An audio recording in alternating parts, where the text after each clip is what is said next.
নমস্কার বন্ধুরা, আপনারা যদি পশ্চিমবঙ্গের সরকারি চাকরির অপেক্ষায় থাকেন, বিশেষ করে মহিলা স্বনির্ভর গোষ্ঠীর সদস্য হয়ে থাকেন, তাহলে আজকের এই ভিডিওটি অবশ্যই শেষ পর্যন্ত দেখবেন। কারণ আজ আমরা আলোচনা করতে চলেছি একটি জেলার district mission management unit or DMMU এবং district rural development sell that is DRDC এর অধীনে কমিউনিটি অডিটর পদে নূতন নিয়োগের অফিসিয়াল বিজ্ঞপ্তি প্রসঙ্গে।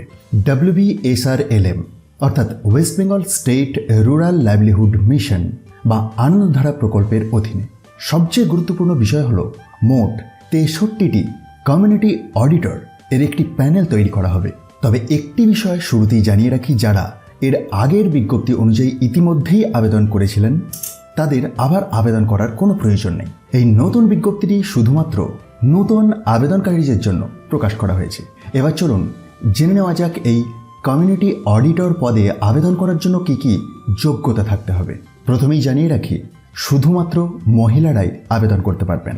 আবেদনকারীকে অবশ্যই NRLM এর অধীনে একটি সক্রিয় সেলফ হেল্প গ্রুপ বা SHG এর সদস্য হতে হবে এবং কমপক্ষে 2 বছর ধরে সেই SHGর সক্রিয় সদস্য হিসাবে থাকতে হবে।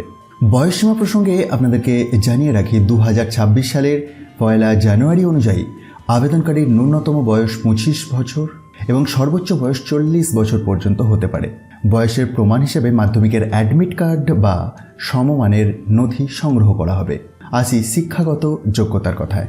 প্রার্থীকে উচ্চ মাধ্যমিক পাস হতে হবে এবং কমার্স ব্যাকগ্রাউন্ড থাকতে হবে বা যে কোনো বিষয়ে স্নাতক হলেও আবেদন করা যাবে। যাদের উচ্চতর শিক্ষাগত যোগ্যতা রয়েছে তাদের অগ্রাধিকার দেওয়া হবে। এছাড়াও MS ওয়ার্ড, MS এক্সেল এবং ইন্টারনেট এর বেসিক কম্পিউটার নলেজ থাকলে সেটি অতিরিক্ত সুবিধা হিসাবে বিবেচিত হবে। কম্পিউটার প্রশিক্ষণের সার্টিফিকেট থাকলে সেটিও জমা দিতে হবে। শুধু শিক্ষাগত যোগ্যতা থাকলেই হবে না, আবেদনকারীর বুক কিপিং এবং অ্যাকাউন্টিং সম্পর্কে পরিষ্কার ধারণা থাকতে হবে। এছাড়াও নতুন বিষয় শেখার আগ্রহ, শারীরিকভাবে সুস্থ থাকা এবং জেলার বিভিন্ন গ্রামে এমনকি প্রয়োজনে জেলার বাইরে বা রাজ্যের বাইরেও কাজ করার মানসিকতা থাকতে হবে।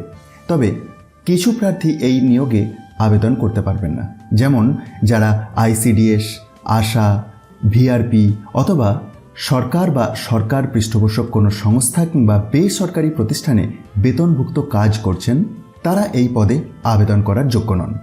এছাড়াও সংঘ, কোঅপারেটিভ, উপসংঘ বা মহাসংঘ এর অফিস ব্যারিয়ার বা বোর্ড অফ ডিরেক্টর এর সদস্য এবং যাদের PRI পোর্টফোলিও রয়েছে তারাও আবেদন করতে পারবেন না।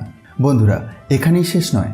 কমিউনিটি অডিটর হিসাবে নির্বাচিত হলে কি কি কাজ করতে হবে, নির্বাচন প্রক্রিয়া কি হবে, লিখিত পরীক্ষার সম্পূর্ণ সিলেবাস, আবেদনের পদ্ধতি, গুরুত্বপূর্ণ তারিখ এবং কি কি ডকুমেন্ট লাগবে, সব বিস্তারিত তথ্য আপনি এই অফিসিয়াল বিজ্ঞপ্তির মধ্যে পেয়ে যাবেন।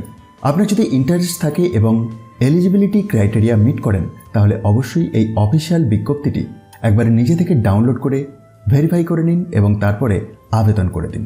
10/7/2026 থেকে আবেদনের পদ্ধতি শুরু এবং লাস্ট ডেট 27/7/2026 অর্থাৎ 27শে জুলাইয়ের মধ্যে আপনাকে আবেদনটি সম্পূর্ণ করতে হচ্ছে।